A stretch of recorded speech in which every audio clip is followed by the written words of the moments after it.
Hello student. तो आप देख रहे हैं प्रश्नावली 8.1 और इसका तीसरा प्रश्न है मसा ज्ञात कीजिए बोल रहा है। इसका मतलब है महत्तम समापवर्तक ज्ञात करना है। ठीक है। और तीसरा का पहला है 6m का वर्ग एल 12m एल का घात 3 दिया है। ठीक है। तो चलो पहले को ही हल करते हैं।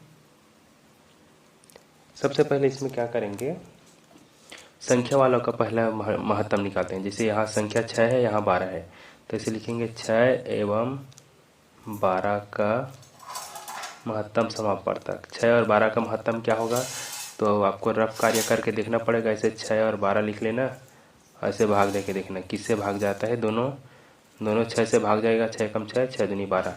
अब किसी से भाग नहीं जाएगा। ठीक है, अलग अलग हो गया है। तो इसका महत्तम क्या मिलेगा, हमें 6 मिलेगा। ठीक है।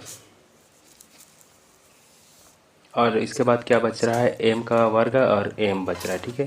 तो इसे लिखेंगे m का वर्ग एवं m का महत्तम समापवर्तक बराबर। देखिए जब भी ऐसे रहेगा, 1 का घात 2 है, इसमें कुछ नहीं है मतलब 1 है, तो कम घात वाले को ही लेना पड़ेगा। तो इसमें कम कौन है, m है। ऐसे मान लीजिए यहाँ पर 1 का घात ऐसा 5 होता है, एवं करके m का घात जो है 2 होता है, तो कम वाले को लेना होता है। जैसे 1 से, इसमें से 1 से घात 2 वाला कम है, इसी को ऐसे लेता। ठीक है। तो यहाँ भी वैसे किए हैं। यहाँ पर m का घात 2 है, यहाँ m का घात 1 है, तो 1 वाले को लेना है। कुछ भी नहीं दिख रहा है तो उसको एक बोला जाता है। ठीक है। और क्या बचा है, यहाँ एल है। ठीक है, एल एवं यहाँ पर एल का घात 3 है का महत्तम निकालेंगे। तो क्या है, जिसका घात कम है उसी को लेंगे। तो यहाँ एल का घात कम है, इस यहाँ 3 है, यहाँ कुछ नहीं है तो 1 है, तो यही है। ठीक है। तब क्या लिखेंगे,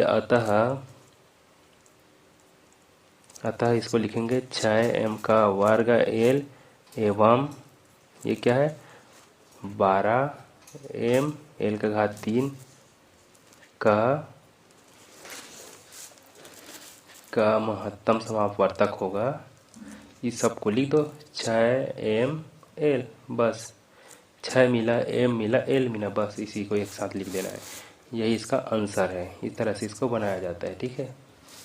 उसी तरह अब हम इसको भी बनाते हैं। चलिए दूसरा क्या है, 24 है, a का वर्ग 20c है, उसके बाद 20 है और b और c का वर्ग है। ठीक है। तो इसको बनाते हैं।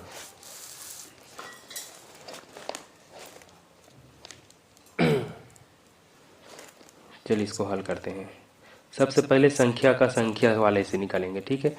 तो 24 एवं यहाँ पर क्या है 20 है, 24 एवं 20 का क्या निकालना है, महत्तम समापवर्तक निकालना है। तो क्या हो जाएगा, इसका निकाल कर देखते हैं रफ कार्य। तो यहाँ पर 24, यहाँ पर 20, किससे भाग चला जाएगा जी, देखिए ये जो है 4 से नहीं चला जाएगा। ठीक है। 2 से तो जाएगा ही, 2 एकम 2, 2 दूनी 4, और ये 2 एकम 2, 2 शून्य शून्य, फिर 2 से चला जाएगा, 2 छक्के 12, 2 पंचे 10। अब किसी से नहीं, अलग अलग हो गया। ठीक है। ये 6 अलग हो गया, 5 अलग हो गया, दोनों जो है अलग अलग संख्या से जाएगा, तो भाग नहीं देना, इतने को गुना करना है।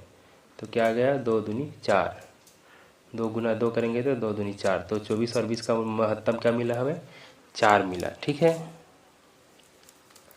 इसको मिटा देते हैं हम, आप लोग का कापी में कहीं अलग जगह में इसका रफ कार्य करना। तो 24 और 20 का महत्तम मिला हमें 4। अब क्या है, यहाँ a का वर्ग है, यहाँ कुछ भी नहीं है। तो देखिए यहाँ एक a है, यहाँ a नहीं है, तो जिसका जोड़ी नहीं मिल रहा है उसका महत्तम नहीं निकाला जा सकता। तो उसको छोड़ देना, ऐसे लिख देना b एवं, यहाँ b है, यहाँ भी b है, b एवं b का महत्तम समापवर्तक। देखिए दोनों b है तो एक ठो b को बस लिख दो। असल में तो जिसका घात कम है उसी को लिखना पड़ता है, लेकिन दोनों बराबर है तो कोई एक को लिख देना है। ठीक है। यहाँ पर c है और c का वर्ग है, तो यहाँ c एवं c का वर्ग का महत्तम समापवर्तक क्या होगा, जिसका घात कम है उसको लेंगे। तो यहाँ इसका घात कम है तो इसी को लेंगे ऐसे।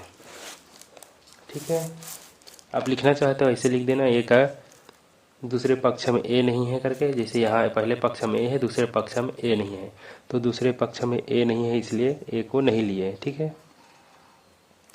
तो आप लिखेंगे अतः 24 a का वर्ग BC, 24 a का वर्ग BC एवं ये वाला देखिए 20 का वर्ग का महत्तम समापवर्तक क्या हो जाएगा, इसने इतने को लिख देना है, 4 लिखो, बी लिखो और सी लिखो, यही इसका आंसर है।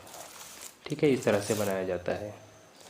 तो आपके प्रश्न तीसरा में देखेंगे तो आपको जो है 5, 6, 7 ऐसी प्रश्न है। ठीक है, मैं कुछ और बना देता हूँ, बाकी को आप लोग भी बना कर देखना ताकि आप लोग को भी प्रैक्टिस करने का मौका मिले और आपको भी सरल लगे। तो इस तरह से इसको बनाया जाता है। नोट करना चाहे तो वीडियो को पॉज करके नोट कर सकते हैं, और पहली बार देख रहे हैं तो चैनल को सब्सक्राइब कर देना, अच्छा लगे तो लाइक कर देना, कोई बात हो तो कमेंट करके बता देना।